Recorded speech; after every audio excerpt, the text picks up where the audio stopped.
Hillbilly Nitro, your internet knife and gun guru. Here we are, guys, back with another episode. It's been a while, guys. There's been a lot going on, but here we are. Got a little unboxing here, unpackaging if you want to call it. We're on take number 2 here. Started cutting and the dogs start barking. That's what you get when you got neighbors really close. And got the other neighbor cooking some steaks right now. He's smoking them, so they smell really good. You might see some smoke coming in here. Anyways, we gotta get to this. It's getting dark on us. Got some old school USGI magazines, Mil-Spec magazines, what I usually call them. I'm gonna show you a little bit of my collection of them too. I got a few from back in the day, but we're gonna unbox these. These should be general stamping magazines in from TAC LLC. That's what's the name of that place? Drawing a blank. Oh, Thoroughbred Armament. So I started cutting into them, but I haven't looked at them yet. These should be green follower.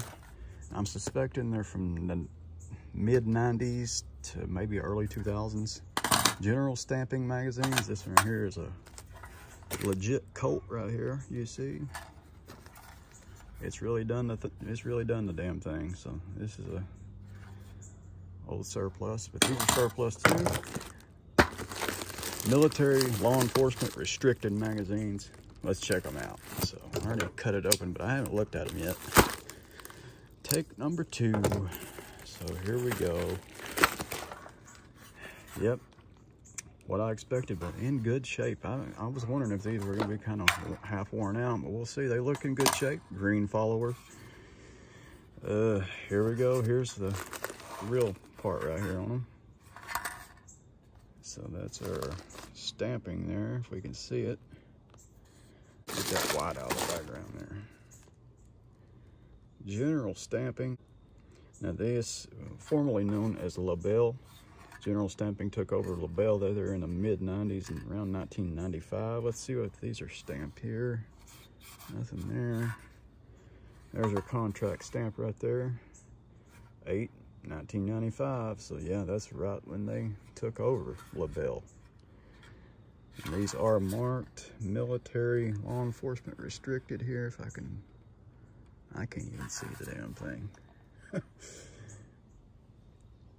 There we go. I don't know why that's not focusing better. It's getting dark on us. So there's one. We got 5 of them in here. Decent price on them for what they are. You don't see much about these. They weren't really around all that long. They are now known as D&H magazine. That's who took these people over. So here's another one.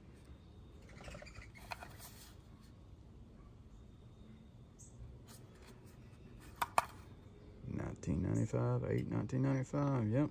So there's number 2. There's the follower, and I'm gonna show you guys how to inspect your magazine there a little bit if we got the daylight left. There's another one. Green follower. It's got some use. Let's check the inside of them out there. Don't seem to have a lot, but they got some marks there. You can see where they've been used a little bit. That's a little telltale sign there. Those rounds catch that lip right there. I've never had any issues out of the green followers, but some people don't like them. Your followers usually come into play with full auto, not really so much with semi-auto. These seem to be in good shape though. Yeah. Got a little use on them. But from 1995, they've been laying around somewhere.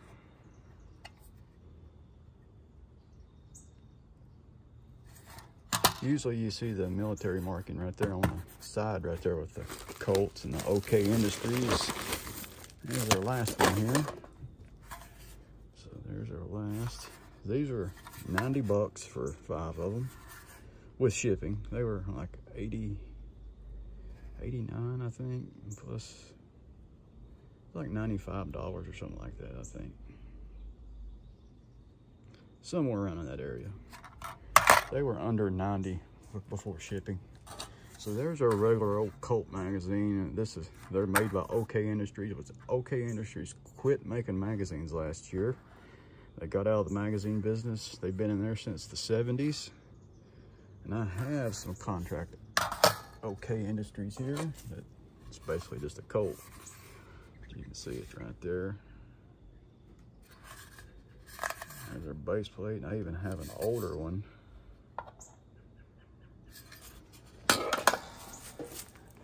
Here's an old Colt right here, an old gold one. These older ones turned colors. This one's from 2005. It's an AR-15 non-military magazine right there. And let's see here. It's in here, I think.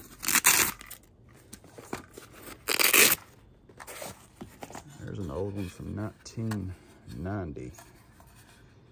The old school right there. Green or black follower in these. They went to the green follower in early 90s, mid 90s. And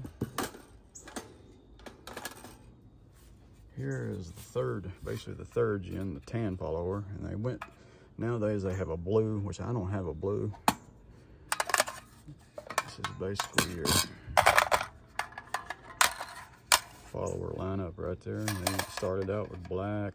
Originally they were aluminum back in the day with the 20 rounders, but basically known as the black follower right there.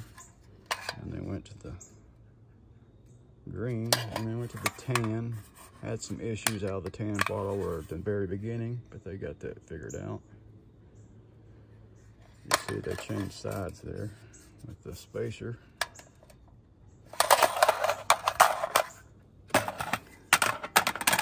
As you'll see, your Colt magazines. If I can find the Colt. There's an OK, I think. Yeah, it's an OK. All your Colt magazines will have the same contract number on it, that 33710 there. Same on the Colt magazines. They're made. Colt pretty much, or OK Industries pretty much made all the Colt magazines. Brownells is into the game nowadays too. But this is a modern day D&H, which is what we just got here. These started out as LaBelle, and then General Stamping bought out LaBelle. And General Stamping turned into OK Industry, or not OK, D&H. And here's your D&H there. This is a 2015 BCM magazine. It's got their own base plate there, but it's a D&H because it has the contract number right there, Q4T. Q4 contract number there with a Magpul follower, anti-tilt. Now your green followers are not anti-tilt, but your tans, if we can find a tan here, your tan are anti-tilt. They will not tilt on you.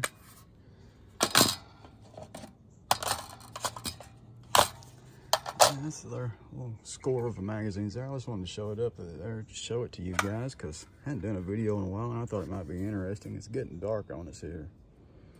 So, got the Mod Zero clone out here, right here, so I had to show you guys.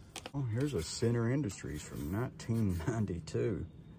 Check that out. That's your Center Industries contract stamp there.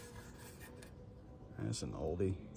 I don't know why that's filled in white, but what I found coolest about this one right here is somebody has painted it with that old school military blue spray paint that you find. You sometimes see this on ammo cans from back in the day. It's actually a blue. It's kind of dark out here, but somebody painted that military blue. It's pretty cool. They painted the whole magazine. I mean, they didn't. They took the follower out though. But I just wanted to show you guys my little collection here. I've got some. This is an old Colt 9-rounder here.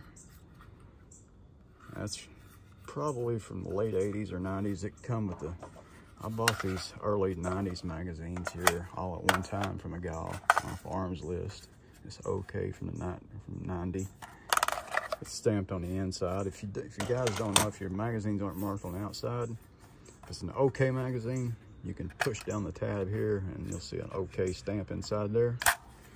You can pop your base plate off there and it'll have a little date stamp inside the magazine wall there. Some say that's not a really good date to go by, but it seems it's always been true to the magazines I've had. That's an oldie right there. You don't see them like that. But OK Industries is out of business of magazines anyway. They're now into medical supplies and stuff like that. And they got out of the magazine business since the 70s. They say these are good magazines too. And another thing I thought I would mention is they also, these D&H magazines nowadays are Teflon coated. They're not this moly dry film that pretty much wears off. Good for corrosion. Pretty much wears off on these old aluminum magazines, as you can see. That's why that one's gold. It's had so much wear and tear on it. One thing you want to look for when you're buying these magazines, and this one is a good example, is that they get a lot of use, they've been dropped a lot, they will crack right there.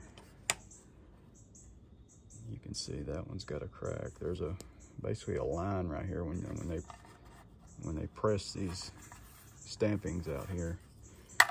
You can barely see it, but it's in there.